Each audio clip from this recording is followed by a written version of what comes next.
जरा सोचिए, आप एक ऐसी जगह पर खड़े हैं जहाँ चारों ओर एक सुनसान रेतीला वीराना, जहाँ आपकी रुकती हुई सांसों को भी सुनने वाला कोई ना हो। तब ये रेगिस्तान आपको आपके सबसे डरावने सपने से भी ज्यादा खौफनाक लगेगा। तो चलिए मेरे साथ, मैं हूँ आपका गाइड रोहित और आप देख रहे हैं मेरी यूट्यूब चैनल।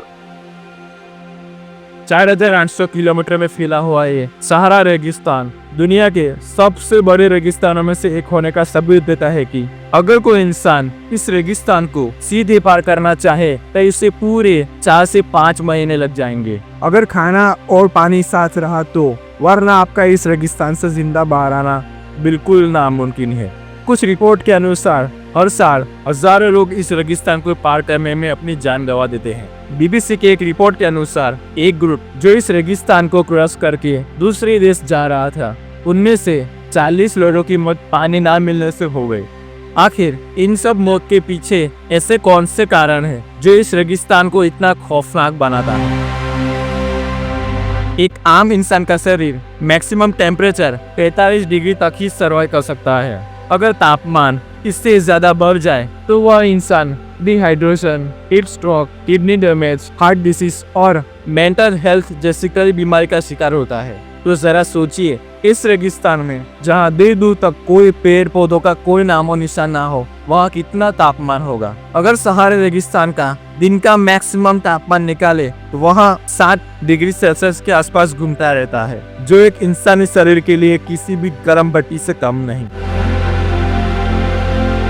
चलिए एक बार मान लेते हैं कि इस रेगिस्तान की जला देने वाली गर्मी से भी बच जाएं, पर इस वीरान सूखे रेगिस्तान में घूमते दानव यानी रेतीले तूफानों से कैसे बचोगे? सहारा के ये तूफान मिनट से लेकर घंटों तक चलते रहते हैं और ये तूफान 1.5 किलोमीटर ऊंचे और कई 100 किलोमीटर लंबे होते हैं। आप जो अभी स्क्रीन पर जो तस्वीर देख रहे हैं वो नासा के सैटेलाइट द्वारा 21 फरवरी 2007 को खींची गई सहारा के तूफान की तस्वीर है, जो अब तक का सबसे बड़ा तूफान है, जिसने सहारा के पूरे अल्जीरिया और माले को घेर लिया था। तो यहीं से सहारा के तूफानों का अंदाजा लगाया जा सकता है कि वो कितने डेंजरस है।